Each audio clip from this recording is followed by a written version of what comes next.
Good morning, everybody. Good afternoon, good evening. Thank you for joining and to another our episode. I'm thankful. I'm also grateful you guys are showing your support. Of course, this is open up. Let's just you see. Hold on, Samir. I you listen. I hear your I voice can hear you though. now. Okay. Can you hear me? Okay. Okay, that's right. We have a special guest today to share his life journey with us, and we just welcome Samir. Good morning, Samir. How are you? Good morning, Simon. How are you? I'm Good, great. good, good. Let me go through our just a brief introduction about Voice of Men 360 and also the IMD International Men's Day, and then we will start with our guest speech. So the Voice of Men 360 actually recently started in Canada, based in Toronto, Canada, and it is a not-for-profit organization, and it is part of International Men's Day. International Men's Day has been for a while, over 20 years. This year would be the 21st year, and IMD focuses on six pillars. Let me share the six pillars so you will have a better idea though. The six pillars of International Men's Day: to promote positive male role models, not just movie stars and sportsmen, but everyday working class men who are living decent, honest lives. Second, to celebrate men's positive contributions to society, community, family, marriage, childcare, and the environment. To focus on men's health and well being, social, emotional, physical, and spiritual. Fourth, to highlight discrimination against men in areas of social services, social attitudes, expectations, and law. Number five, to improve gender relations and promote gender equality.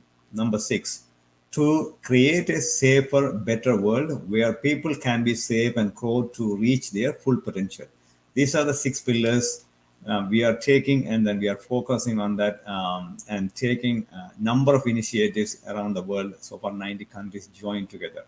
Um, every week we have this open up talk where we bring people, individual ordinary people, and share their life stories. So whenever we share or whenever we hear their life challenges, overcomes, or any life situations, we can pick something from their messages.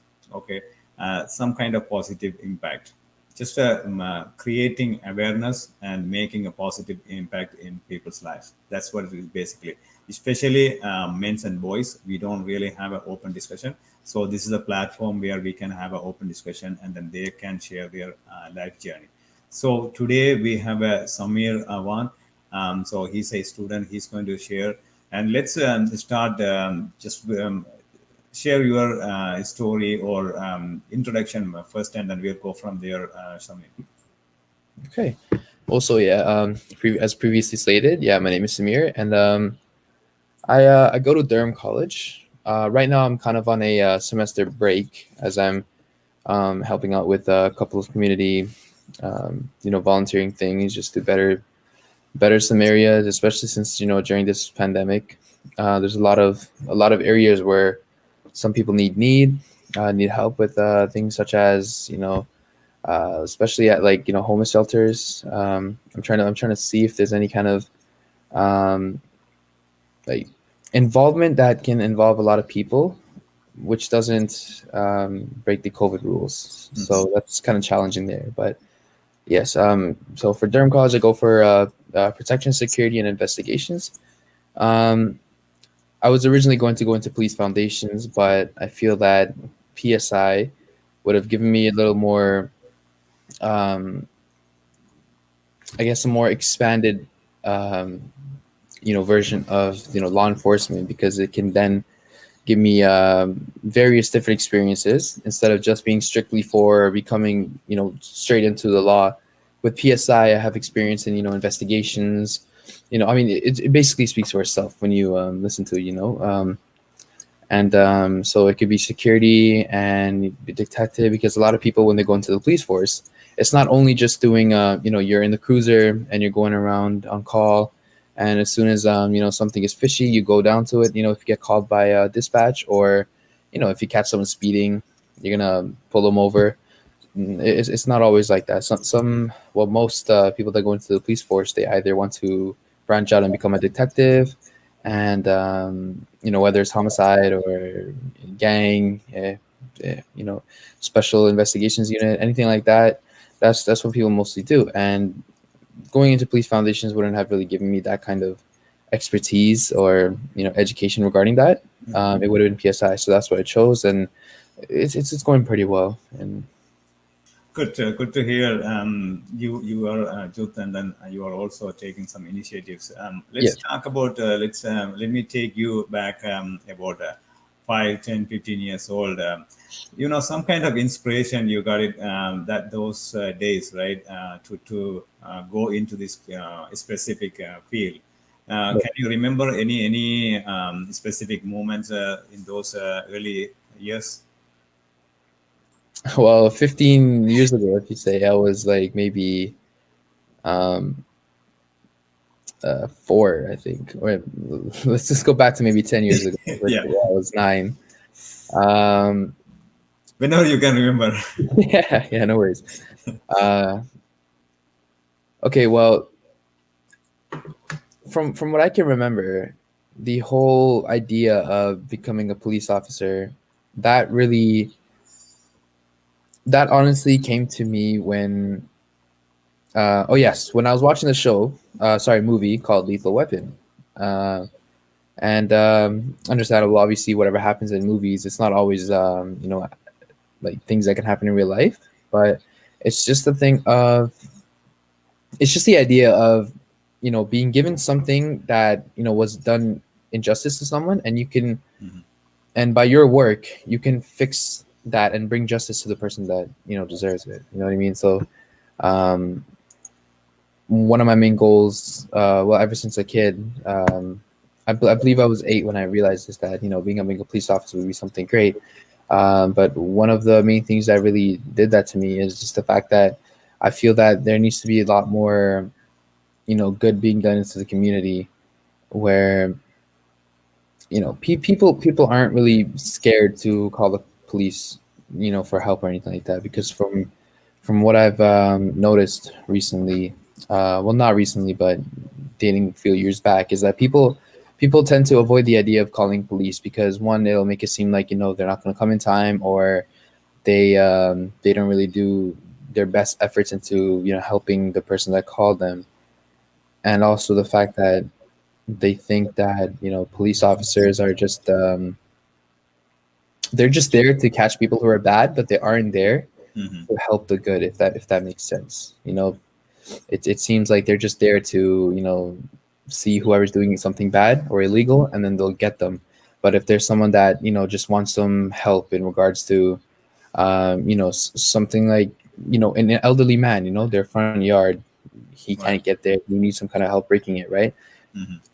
It doesn't mean just because you're a police officer you can't help an elderly man Right. that needs to get his leaves raked off from his driveway. No, if you're a police officer, to protect and serve, and you're a community officer, still, regardless of your position, you can still do that kind of thing, and I feel that that needs to happen a little more, because I've even met multiple officers that have helped these people, like elderly people, especially. They would call 911, or and then they'd be like, "Oh, I need something raked off my driveway, or I need this and that," and Mhm. then the police officers will literally go there, even if it's not something in urgent matter. They will still go there because it's like, it's just to show them that officers are there, regardless of the situation. Absolutely, absolutely. Well, yeah, that's kind of like a wrong impression or wrong interpretation we have in our mind for so long time. Exactly. Yeah. Absolutely. Let's talk about your school days. Like anything you come across or you witnessed anything or you heard. As I said, boy, growing young boy, or becoming an adult man. Have you had anything? Can you share? You know, any incident or any challenge? I would Mhm. say. No problem. Yeah. Yeah, I can think of multiple challenges. I mean, especially in our society, um, female and males, we all go through these different challenges in school. I mean, in middle school, the main thing would have probably been, sadly, bullying. Well, actually, bullying goes through all, right? Goes through all levels of Yeah. education. But I believe that the bullying mainly starts in middle school, just because like everyone is very vulnerable at one time, and Of there's course. always this idea of trying to prove who's the more dominant one, who's the alpha, who's the beta, and it just has to do with that. But rumors can spread a lot when it comes to these bullying things, and it really affects people. Hmm. But that's just me speaking on behalf of people I know of. But personally, what I've experienced in middle school um, would have probably been not being able to do a subject properly. So for me, let me see. For me, science wasn't really my strong suit uh, growing up, ever since middle school. Um, I guess it started back in grade six. I wasn't because I was a French immersion student Hmm. ever since grade four. I think my parents switched me over to French immersion, and so in grade six when I moved to Ajax, obviously I was in a new school, and everything was good, except the fact that people can pick on you just because you can't do a certain subject right, and they can Yeah. when they don't realize that you do have other strong suits. Mm. Not everybody is good at anything, but somebody has at least something good to them Yeah. that they can you know be confident about. Hmm. So science wasn't really my strong suit, but um, yeah, it was mainly just picking on like oh, Samir doesn't know the he's not able to memorize the correct order of the planets, or photosynthesis isn't something that he can properly explain. But it's just things like that. And then when it comes to high school, I believe the main thing would be is that rumors can spread a lot in high school. Yeah. Personally, I haven't experienced anything, but I know that it does affect a lot of people because it's either they hear something about that particular person and they hear it wrong, Hmm. or they hear something that isn't bad, but they make it bad just so that someone is being made fun of in the high school, and it really, from what I've witnessed, it really affects those people because they're not believed, right? And if they're not believed, then they feel like no one's going to be there for them, and then it takes a huge toll. Any specific like on the peer pressure or education, in anything in the studies, and you can think of any extreme cases, and then how did they overcome from that moment, or how uh, did you have any moment to help anybody or something like that? Can you think of any of the incidents? Yeah, yeah, And yeah, go ahead. of course. Yeah, so I can go back to the whole middle school thing. So yeah, with the whole thing about being made fun of because I can't really do science that well. The way I dealt with that was I was kind of raised a little different in a sense, because my parents would always say, whenever people would say whatever about you, the point is not to get engaged to that, because you're just feeding off of their Hmm. negative energy, right? The more they feed off of it, the more they do it. Right. And so you basically don't want to show that what they're saying is affecting you, Hmm. because then they'll be like, yo, this guy is not even getting affected by it, so I'm not going to waste my time on him. So that's kind of what's helped me in middle school. But um, that's it's not always going to work, because yes, sometimes it did fail. Hmm. Sometimes there'll be something else that I would get made fun of, because well, ever since a kid I had asthma, right? um, so I wasn't able to run a lot in gym. I would get tired pretty easily, and so then there people would be like, "Oh, he's either too fat to do running or whatever, or he's either just lazy, things like that." But Hmm. again, for me, I've overcome it by ignoring it, especially. And I know a lot of people say just ignore it, and ignoring is not that easy. You kind of have to build a The strong mindset. exactly. You have to build that mindset of actually ignoring it and actually deflecting what they're saying, because Right. nine times out of 10, that's not going to happen to you, right? You're gonna try ignoring it, but Yeah. one thing they say is going to set you off, like just stop, like just shut the hell up, things like that. Right. And in high school, with rumors, a lot of people just, realistically speaking, to be blunt, you can't really get rid of that. Yes, you can ignore it, but it's high school. High school is a far different area. It is far more worse than middle school. High school is a, like, in my opinion, I believe that high school is the most brutal stage. If you're on the negative side of things, high school is the most brutal level of any kind of challenges, because high school is where you really realize who's there for you and who's not. Who's Right. really, who's fake, and that usually comes out during, like, either by graduation or after graduation, or if you're lucky, you know who's real or fake by grade 10 or 11. Right. So yeah. About when you move to college or universities, or the experience you heard from Yeah. other people too. Like I just want to bring out as a student, I want Mhm. to bring, I want to go deep dive in I just want to hear from you as a student, how or there's so many things going on, especially on that suicidal or anything. Oh yeah. Pressures, I mean social pressure, the studies, so let's hear something, if you can share something. Okay.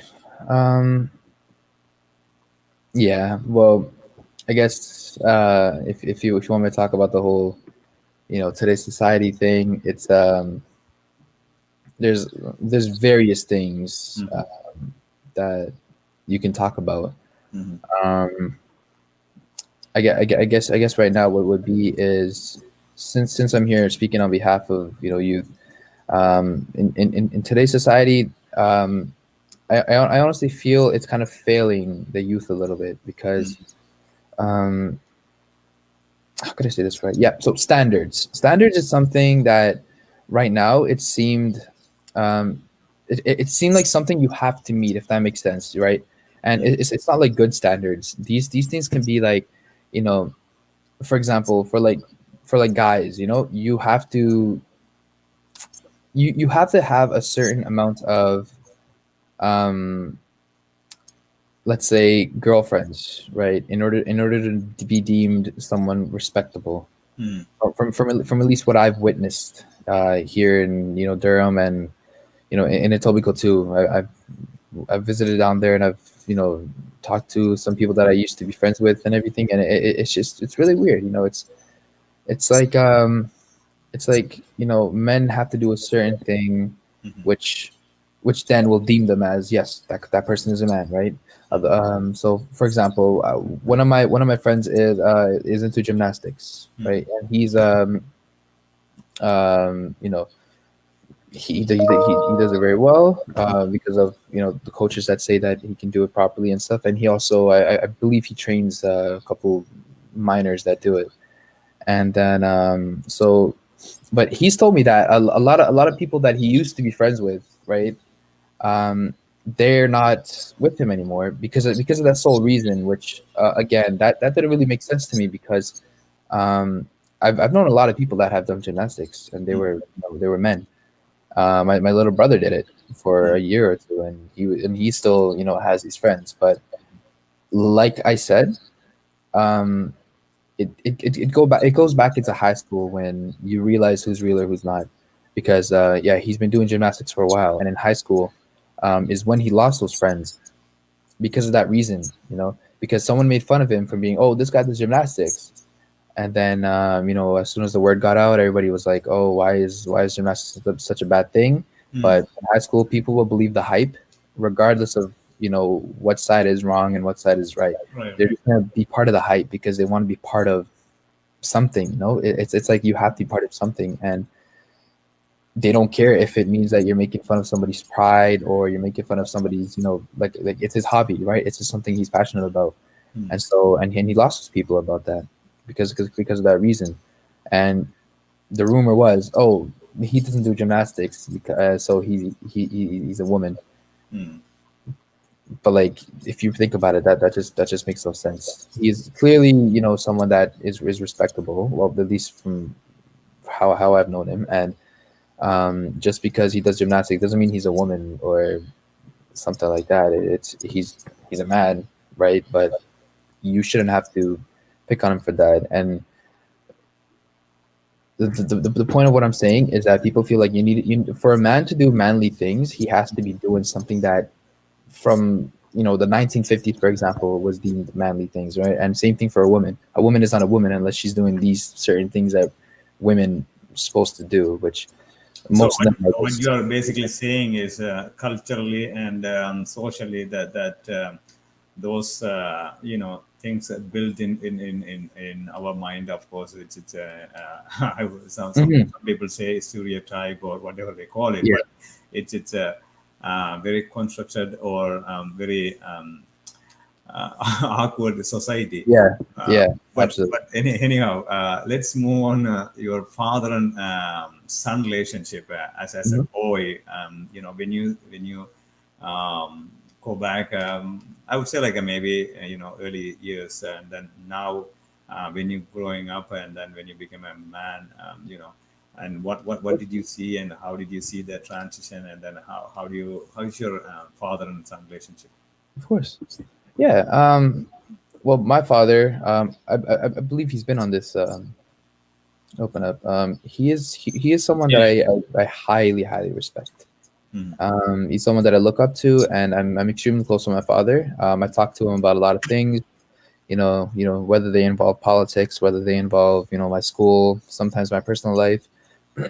My father is like he's always been there for me. Mhm. Um, and from what I can remember, ever since I was extremely young, maybe like two, Mhm. at least that's when I could properly remember some things about my father. Ever since I was two, it was just a certain care and guidance he had for me. Right. You know, for like he's extremely supportive because from what I can remember, I remember when I was four, Yeah. we were taking the TTC to go. I forget where it was, but we were just going somewhere, and then I saw the bus driver, and I told my dad, I'm like, I think I want to be a bus driver when I'm older. And then my dad's like, okay, son, if that's something you want, then you go ahead and do that as long as it's something you like. And my mom's like, I don't want you being a bus driver. And my dad's like, it's okay if he wants to do it, then let him do it. And so yeah, like regardless of anything, my dad supported me with everything. Mhm. And right now, um, like I've had multiple career changes and everything, and once I finally figured out what I really wanted, which is policing, my dad was like, okay, so if that's what you want, then you go ahead and do it. Just make sure you do it to the best you can, Mhm. and make sure you don't cheat yourself into doing things, or you don't try to take any shortcuts, because then you're just cheating yourself and you're failing yourself, and it'll catch up to you in the future. So, and that basically branches into him being able to give me good advice. He has given me a lot of good advice. Mhm. Excuse me. And so um like my relationship with him is mainly the fact that um a relationship with a child and a parent is something very very delicate Mhm. and very precious. And once you really have to realize that if you lose that, Yeah. it is going to really hurt you. It's going to really really hurt you, and sometimes it's like really hard to recover from that. Mhm. And yeah, obviously, nobody's perfect. There's always these, setbacks that cause you to fight Yeah. with your parents, or, this and that. But if possible, you can always make amends for those things, and you can always get back together, right? But with me and my dad, it was just mainly if you have a problem, you have to sit down, talk, and Yeah. be civil about it, instead of just making some nonsense, is some kind of unnecessary ruckus about something, when you can just go up to them and be like, hey, like, can we talk about this, because I'm not agreeing with it, and I certainly don't want to keep fighting with you no more like this, etc., etc. So it was kind of like that with me and my dad. So yes, exactly. So what I'm trying to say is that he made it easy for me to go up to him and talk to him about things, because unfortunately enough, a lot of people are not that comfortable talking to their parents about things, Yeah. right? They don't go up to their parents and talk about things that they want to and stuff. But for me, luckily with my dad, it's been like I can go up to him and say whatever, and it wouldn't backfire on me. Well, at least most of the time. And it would be something that I can be like, yeah, you know what, I trust my dad, and he will definitely be there for me and help me. And I basically see him as a role model. He's someone I idolize. Right. The reason I always ask, I know him very well because he's a very, very gentleman and amazing guy, Hmm. amazing person. Appreciate that. Yeah. The reason why I ask the question is that sometimes we never had a chance to talk about dad or even Hmm. directly had an open conversation, Right. anything about anything. And this is the moment at least you can go back and then remember certain things. Okay, you know what, this has happened because of that. I feel comfortable, or I see somewhere the connection, things like that. It's just kind of like a process or healing. It's a Yeah. kind of a relief. Okay, you know what? At least I didn't hide it, or it's a I had a moment to talk about it. Yes. That's why I always encourage them to have a open conversation or just share those moments here. Let's move to our society a little bit further about of course you had a big community here, and then you involved in a number of activities in the communities too. So how about the pressure in the youth? Mainly, let's talk about the outside of studies or education activities. So how about outside of the youth facing challenges actually? There are so many stories, but just what are the challenges and the pressure? Let's talk about that. Well, for young people, there are a lot of challenges. Well, outside of the education factor, Hmm. um, a lot of challenges. Well, from what I'm seeing right now, the trend is finding a significant other. And I know it sounds silly, but um, it is pretty silly to think that people are judging somebody, or particularly people, just because they're not in a relationship with somebody, or um, they can't relate to certain things that, oh, me and so and so are going on dates, this and that. And a lot of people get pressured by that, and it's become such of a toxic thing now, that if someone doesn't have a significant other, um, they're going to be ridiculed by it, but also they're going to kind of think too much about themselves and be like, what if I'm not, good enough? What if I'm not, good looking enough? What if I will never find somebody, this and that, et cetera, et cetera. And it, like, as per usual, it affects it affects those people a lot, and I wouldn't say as much as the pressures of high school life or college life or middle school life. It affects it less, Hmm. but obviously any kind of negative effect towards someone, it's significant to its own. Hmm. And in this sense, whenever someone, so let me give you an example. One of my closest friends, they weren't in a relationship, but whenever they would see someone in a someone together, it's like they would feel to themselves and be like, man, like, why am I not like that? Why don't I have someone I'm holding hands with, or why don't I have this and that? And that it just ruins their entire day. Right. And the pressures of our society right now is, you're seeing a lot of people you hear saying that, oh, you know what, I don't think I need this anymore. I don't need to be in a relationship. I don't need this and that. And then what that leads into is that person becoming toxic now. Yeah. So whenever that person meets someone new, Hmm. for example, if one of my boys, he meets a girl, he will be toxic towards her. He will treat her like trash. And that is literally the reason, because he's been kind of turned in that way because of society, thinking that he's not good enough. So what they automatically think in their heads is, okay, if I'm not good enough for anybody, then I'm just gonna treat everybody like trash. And so once that happens, everybody has to face they have to suffer because of it.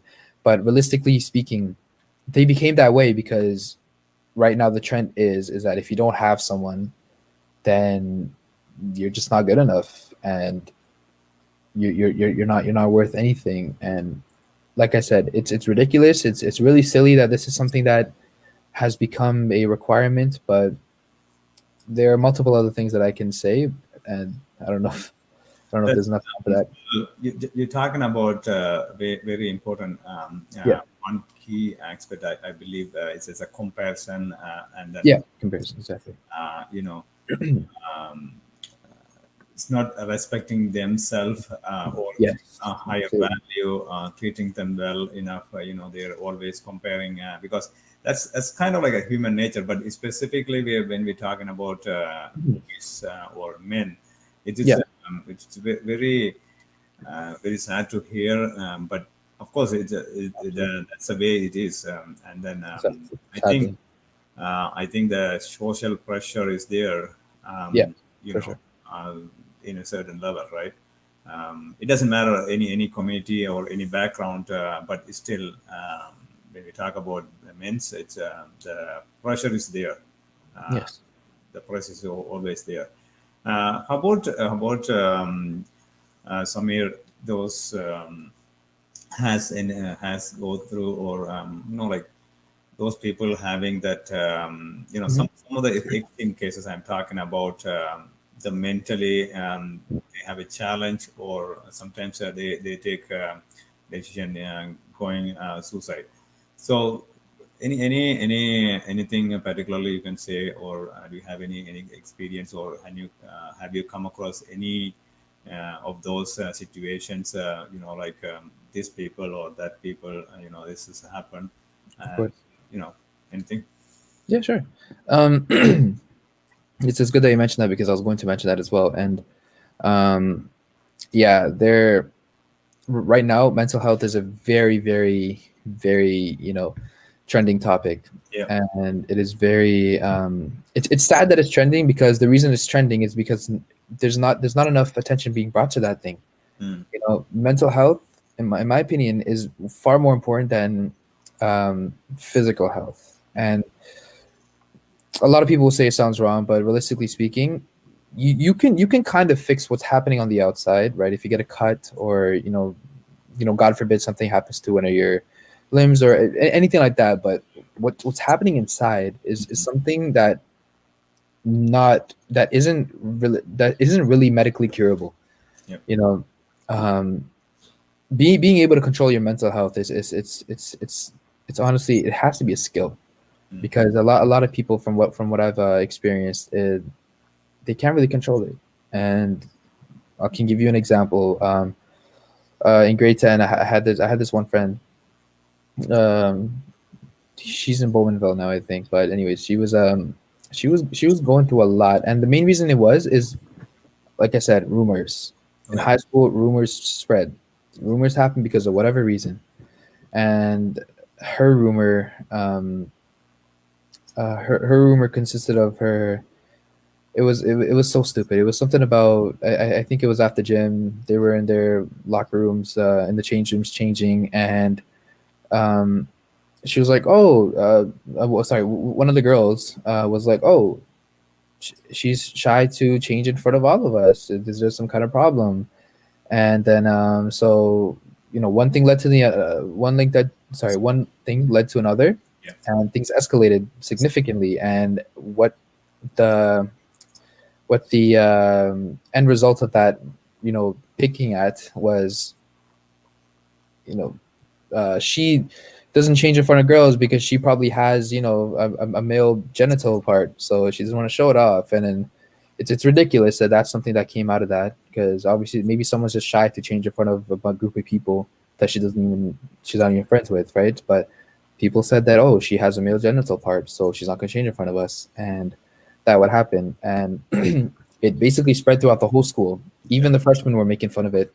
And yeah, it's really affected her mental health. And um, she didn't really know how to cope with things, right? Hmm. And yeah, exactly. And another thing I wanted to say is that when someone is going through something mentally challenging, Yeah. if someone's going to, God forbid, depression, anxiety, Hmm. anything like that, your friends that you thought would have been there for you, they're not there for you anymore, because as soon as you are showing that you are, you're having mental health problems, Yeah.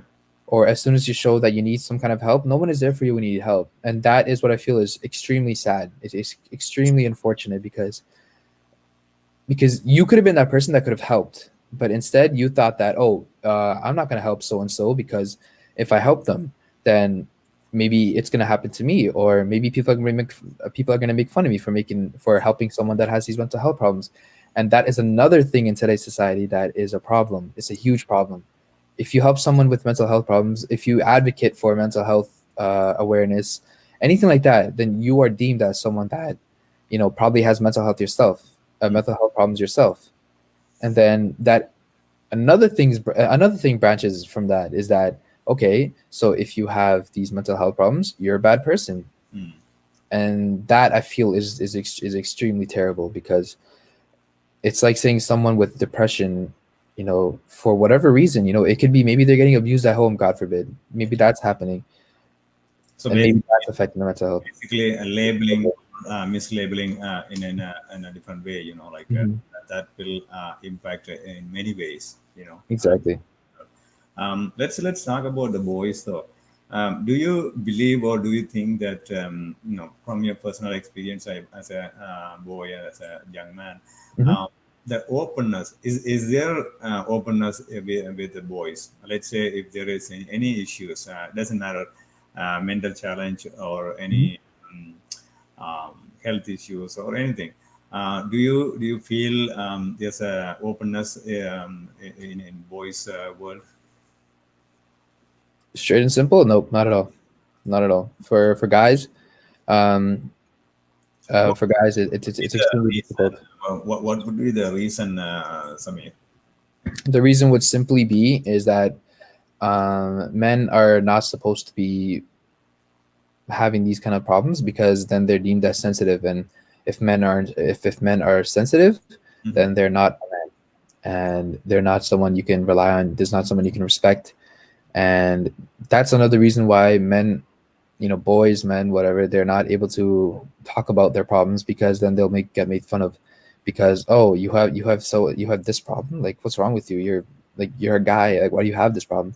But it's not. For a lot of guys, I personally know a lot of guys that have these mental health problems, and they can't say anything about it, right? And you can only talk to your close people about it, and they can't even go to their parents about it, because I'm going to be extremely honest here. In in the for ethnic people, Yeah. for our people, I come from a Muslim family. Right. They're from Pakistan, and that's that. And I know a lot of people, whether they're from India, whether they're from Sri Lanka, whether they're from Bangladesh, etc., etc. Yeah. In ethnic parents' mindset, it's, if you have some kind of mental health problem, depression, anxiety, then you're wrong. And honestly speaking, a lot of Desi people, they can't talk about their mental health issues, because they'll get either shunned by their parents, or they'll get, you know, uh, their parents will get mad at them and be like, come on now, you have a house, you have food on the table, why do you have depression? You have this and that. Why do you have anxiety? Depression, like, from what I've witnessed, and I will quote my friend's parents word for word, is that you can't have depression unless you have a bad home life.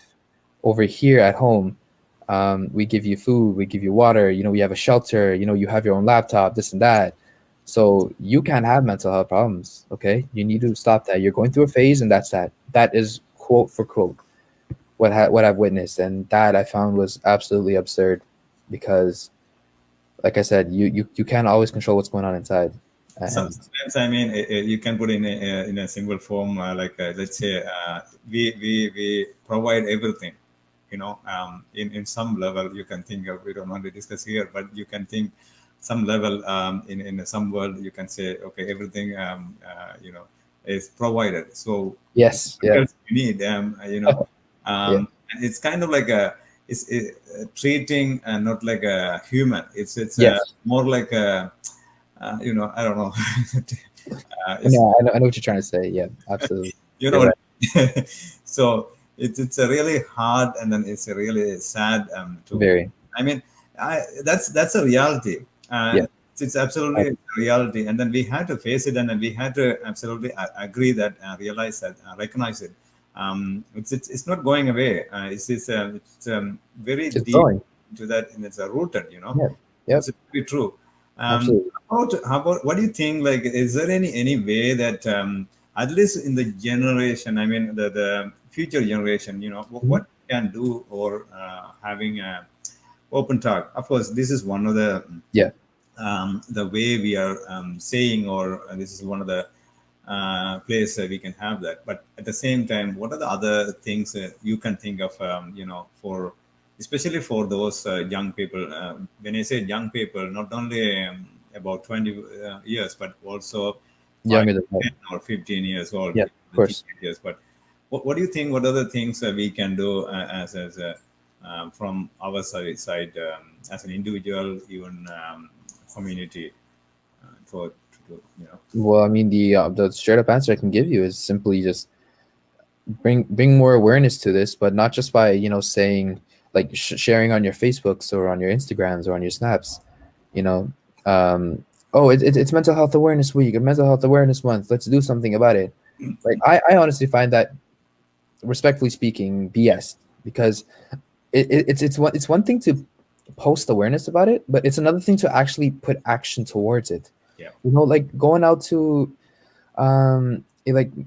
like if you have a mental health facility and maybe volunteering doing something there, like what you're doing. So, like this open up talk is extremely like it's very beneficial to people, like you're able to talk about so and so, and like what you're doing on this platform is you're actually asking questions that need to be asked, like what do you feel about society, what do you feel about men or women's health, mental health, what do you feel about so and so. Hmm. That is something that I feel is bringing action towards the problem Right.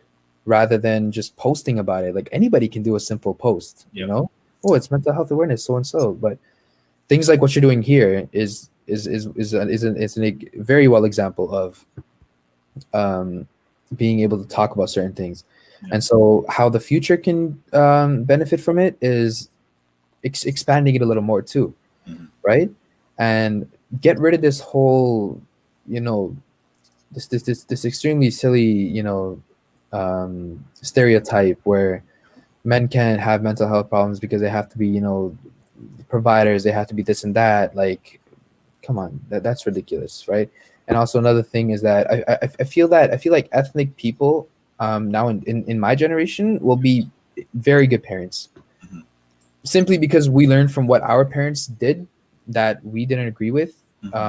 Well, at least on the mental health side, Yeah. I feel like my generation of people, even if it's not ethnic, it could be white people, etc., so on and so forth. We all will be very great parents because we learned from what we wish we had, Yeah. at least from a mental health perspective. So then our kids, like for example, my kids, I'm not gonna say to them like, "Oh, you can't have depression because so and so." Not saying that my parents did, Yeah. but for example, wise, right? I'm gonna let them know like, if you have any kind of problem, come talk to me about it. If you need this and that, come talk to me about it because I don't want you feeling like you're alone. I'm your father. I want to be there for you. So that's the kind of mindset I have, and I feel like a lot of people that are in my generation will be those kind of parents, and I feel that what it is right now, what reality sadly is right now, won't be the same thing in the future towards those generation of kids because of my generation of parenting. Well, that's one of the thing that at least we have an open discussion here. Thank you, bringing that up, and No, no, also of course, it's really good you're doing this. another thing is like, not only come to parents and then talk about, okay, at least if you know that there are facilities or agencies or organizations, you can get help. Of course you can go out and then Yeah, approach them, uh, yeah, open with an open mind, at least listen to them, some of the counselors or some of the providers, service yeah, providers, right? So that's the way. But even if you don't have that kind of mental illness or anything challenge, at least if you know the information, you can share with other people or you can yeah, help sometimes, right? yeah, So the other question I want to ask you is what's the even if they know, but they don't want to reach out, and sometimes they want to hide it, or most of the times, and then yeah, end up with the, taking a wrong decision, which is yeah, alcoholism or drugs or addiction or anything you can name it.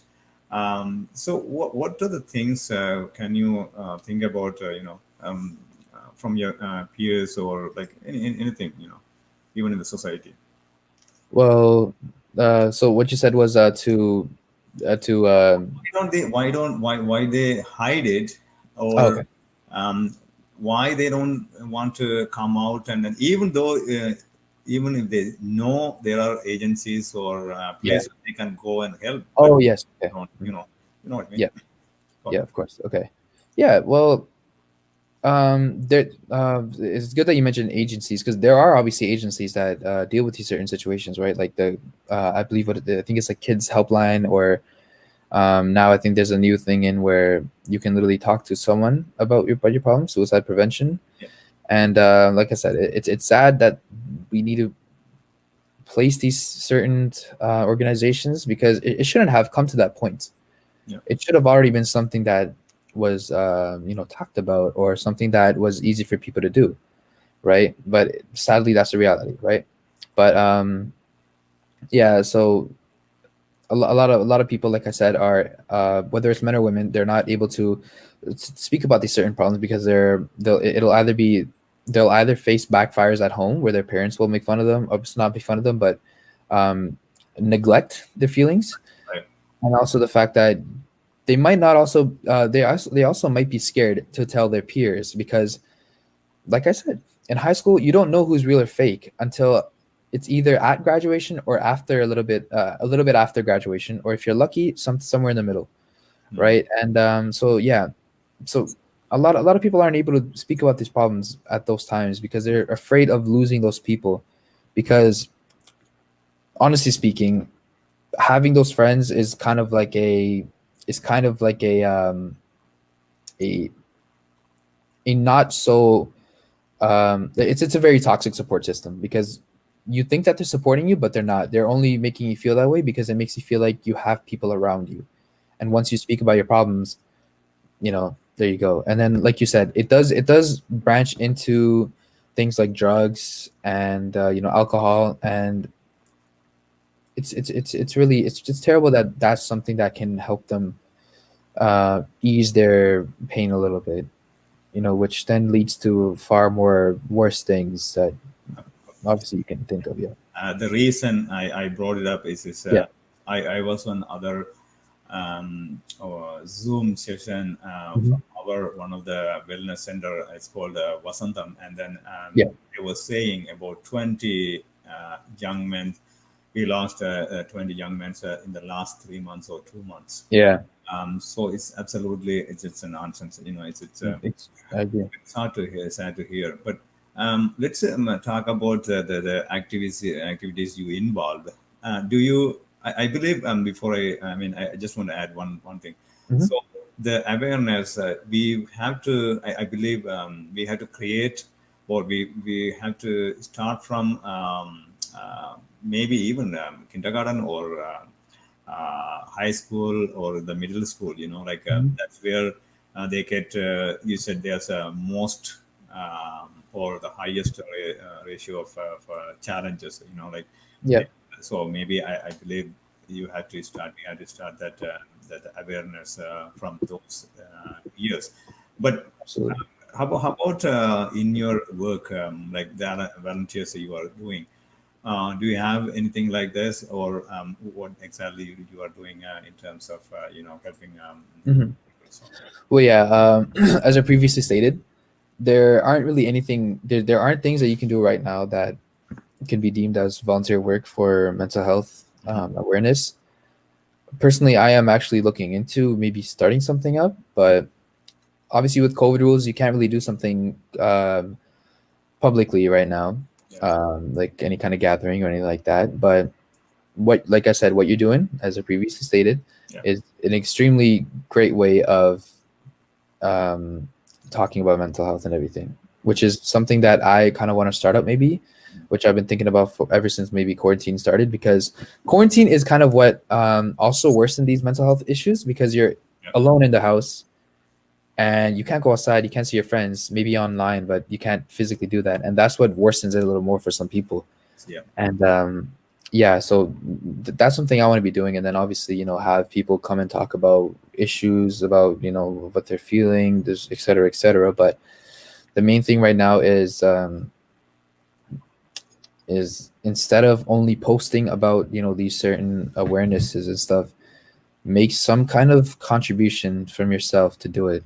And doesn't have to be financial contribution. It could literally be maybe reach out to people, like, for example, what I would do is, or what I've actually done Mhm. is, on my socials, I would post and be like, listen, if you're going through something and you really need someone to talk to and you don't, I'm here for you to talk to. Just snap Right. me back or DM me back, something like that. Yeah. And I have gotten people this, that have sorry gotten back to me and said, well, I really like what you're doing here. This is something I appreciate. That's good. Mhm. And then the people that actually need that help, someone to talk to, they would reach back to me and say, yeah, like, do you have a couple minutes to spare to talk and everything? And I'm like, of course I do. That's the reason I posted. Yeah. And in the end, it really benefits them because from what I remember, one of the people were someone was someone that I didn't even talk to a lot in high school. Mhm. It was someone that I would probably see in class, but I wouldn't really say. I just had them followed because they have mutual friends that I Oh, follow, right? right. And then yeah, so I talked to him about it. He let everything out, and I gave him some kind of ways to benefit from it, or to feel better, and how to make things better for him. Right. And some of and he's doing those things, and he said that he feels like they can help.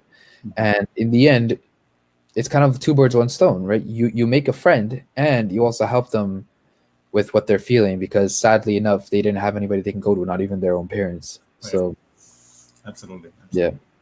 I mean, it's a really important that you brought that up.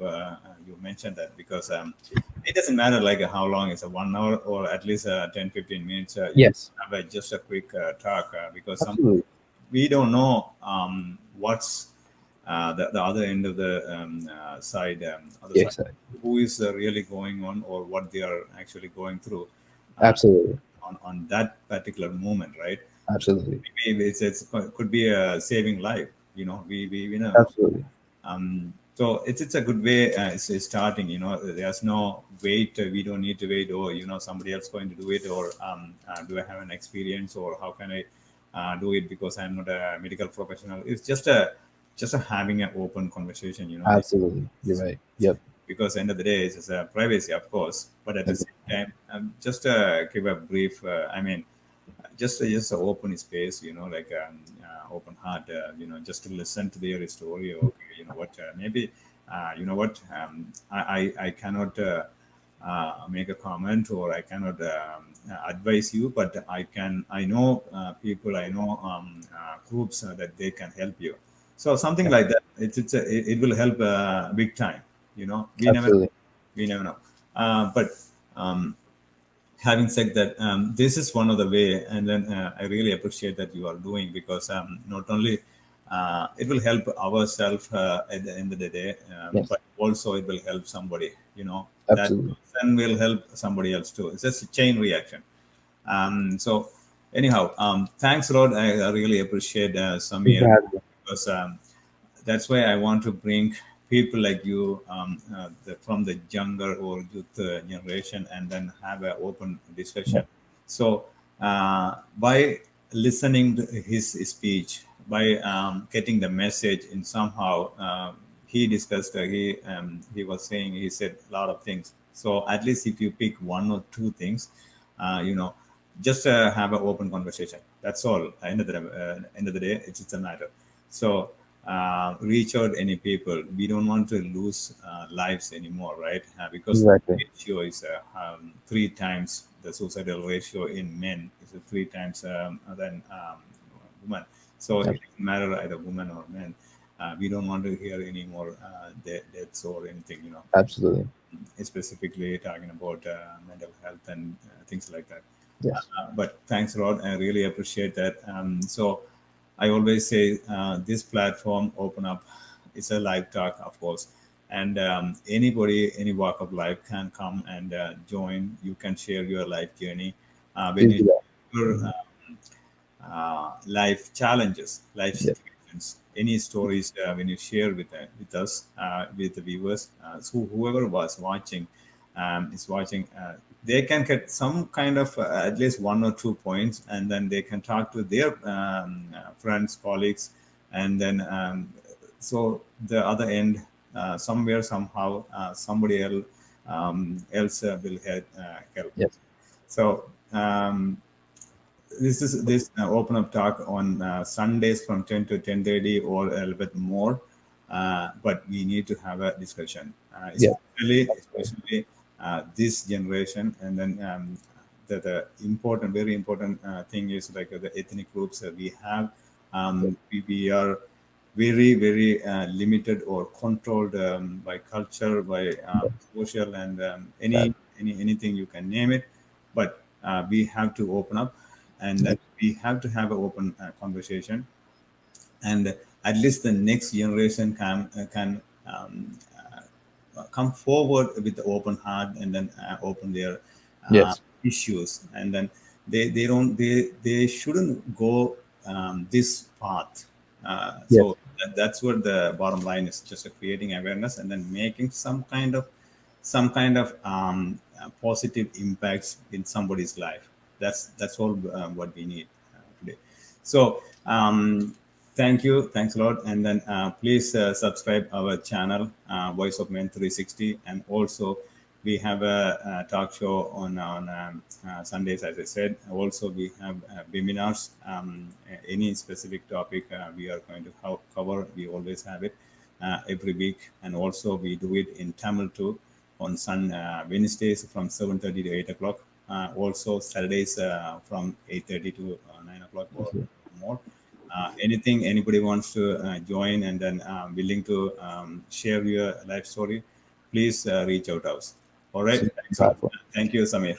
Thank you very much for having me. Take care.